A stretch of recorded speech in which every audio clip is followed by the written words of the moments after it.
In America, where words like freedom and equality echo through history books and political speeches, there's often a haunting silence behind them. The silence of courtrooms that refuse to hear the truth. The silence of prison cells where lives are broken. The silence of voices no one wants to listen to. But what happens when one of those voices breaks through? When a teenager, wrongfully convicted, becomes a writer, a fighter, and a symbol of resistance. This isn't just the story of one life. It's the story of a system. Of silence, and how one voice found the strength to shatter it.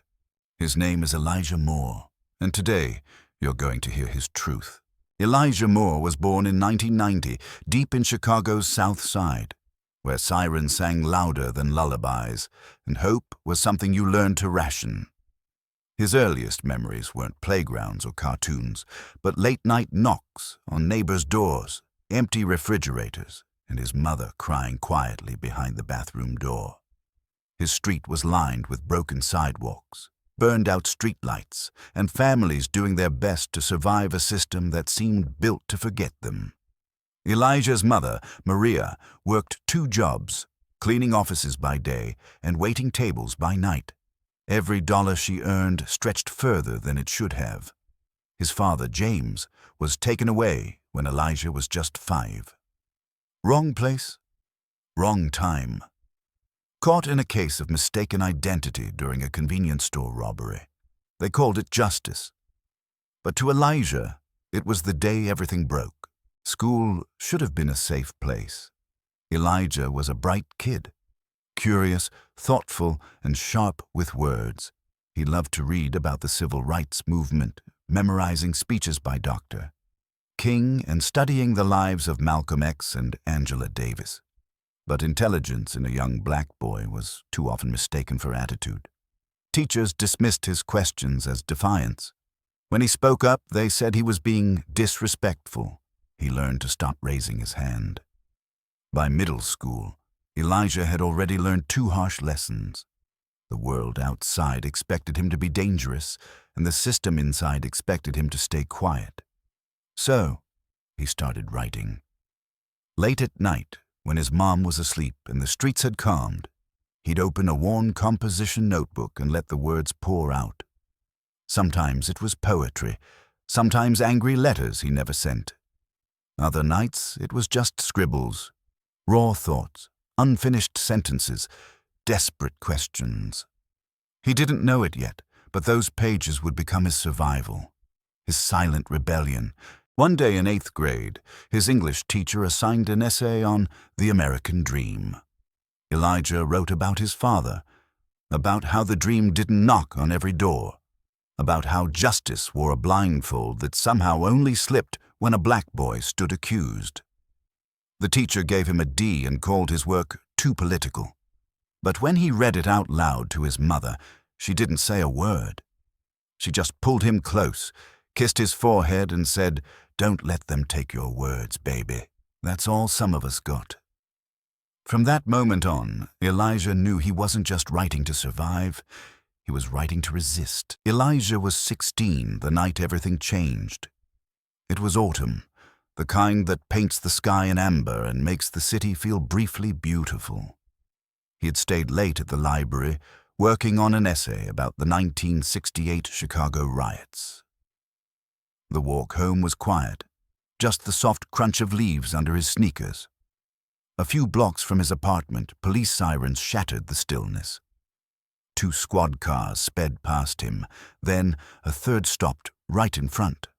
Officers jumped out, guns already drawn. "Hands where we can see them." Elijah froze.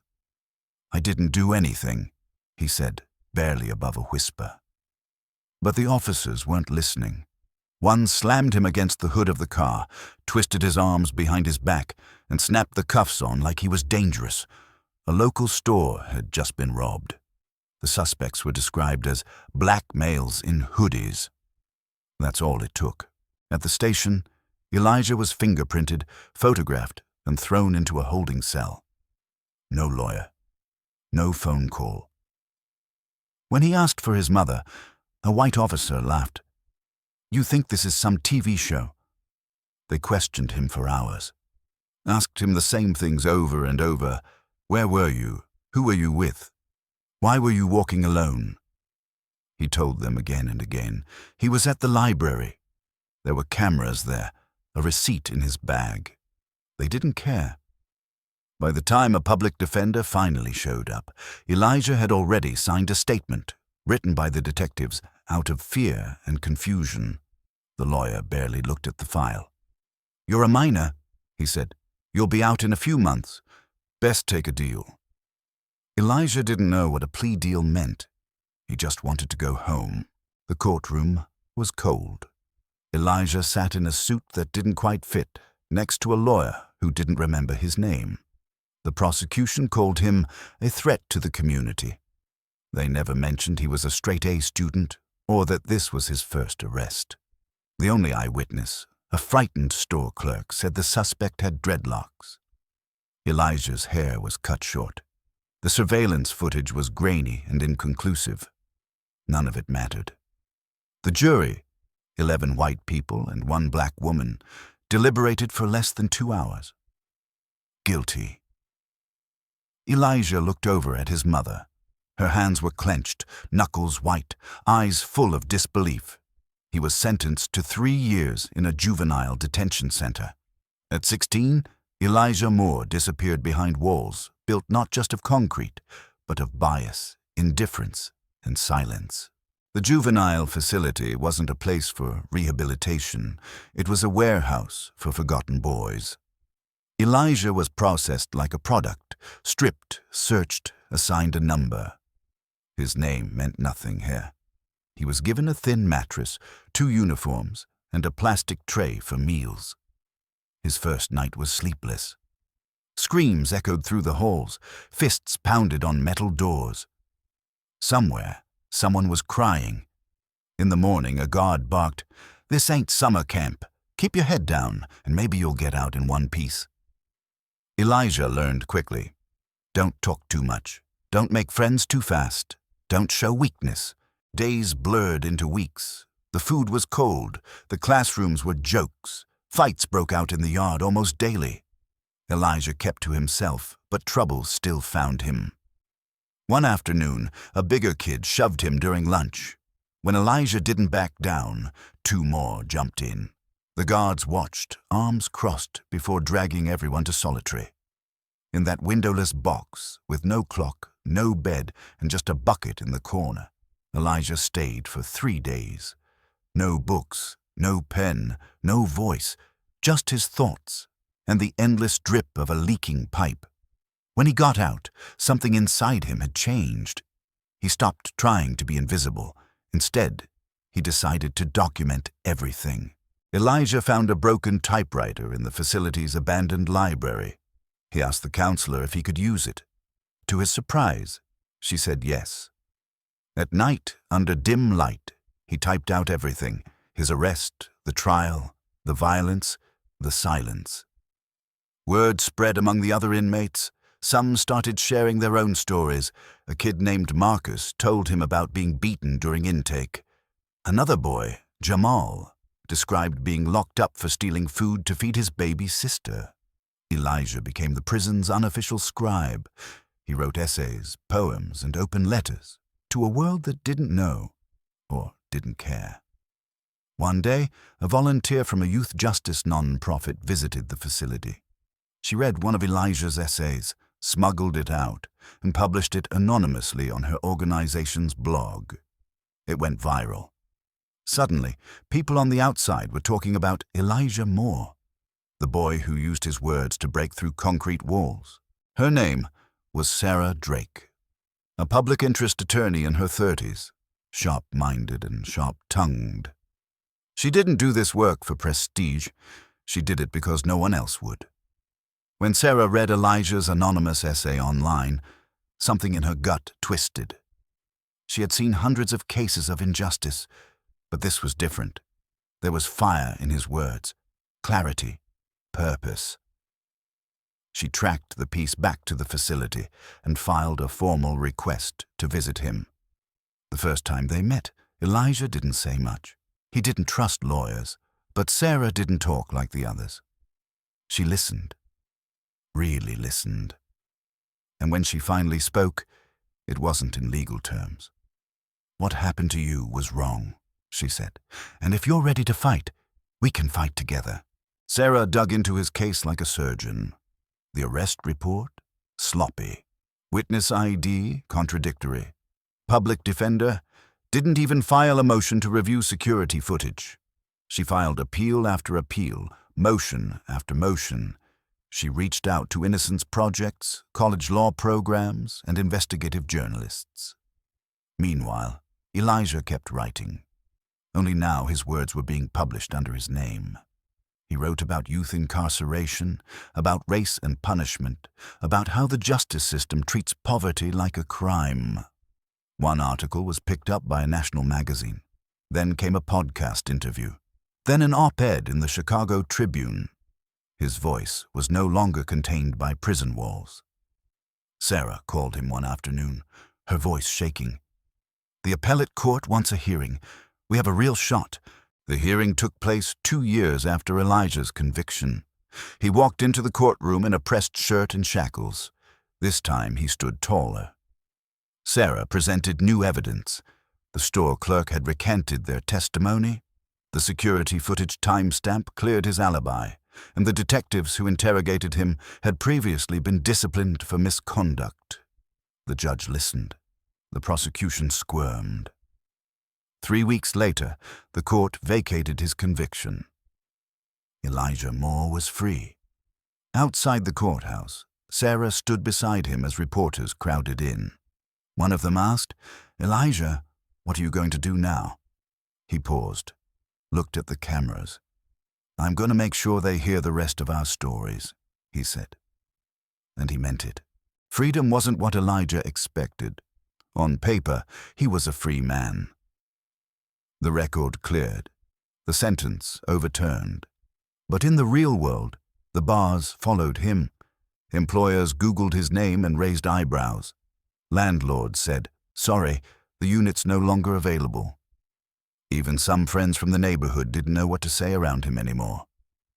He moved in with his mother, now older and thinner, her hands stiff from years of cleaning. They sat quietly over dinner most nights. "You ain't the same," she finally said one evening. He nodded. Neither is the world. Elijah tried to rebuild. He applied to colleges, and after several rejections, a community college accepted him. He studied criminal justice. He worked nights at a bookstore. But the real classroom was outside, in protests, in youth centers, in courtrooms where he sat in the back, listening and learning. He started speaking at high schools. "You don't have to get locked up to fight the system," he'd tell students.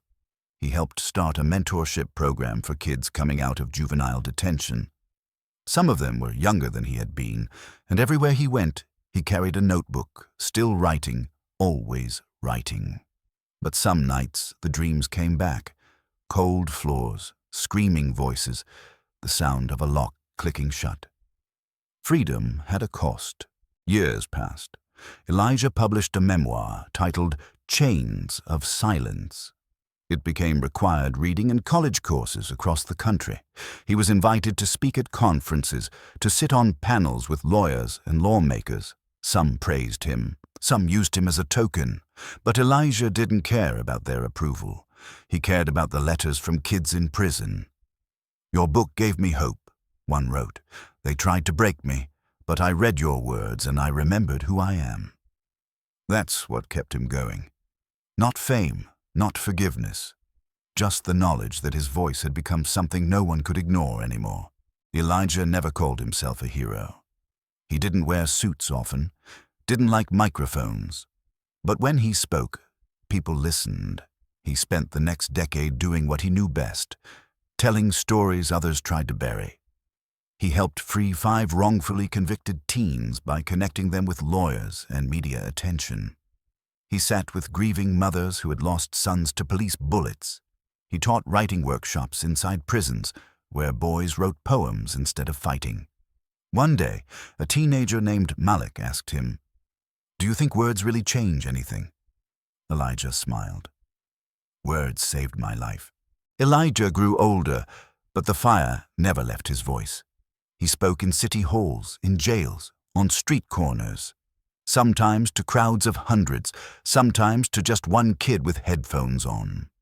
When the protests erupted across America in the 2020s, he was there. Not as a leader, but as a witness. Not with a bullhorn, but with a notebook. He marched in silence, holding a sign that read, "I was you." The photo of him standing alone at the front of the crowd became iconic. They asked him to run for office. He declined. "I don't need a title," he said. "I need to stay loud."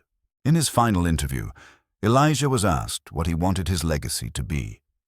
He paused, looked down at his hands that once gripped steel bars, now holding a pen.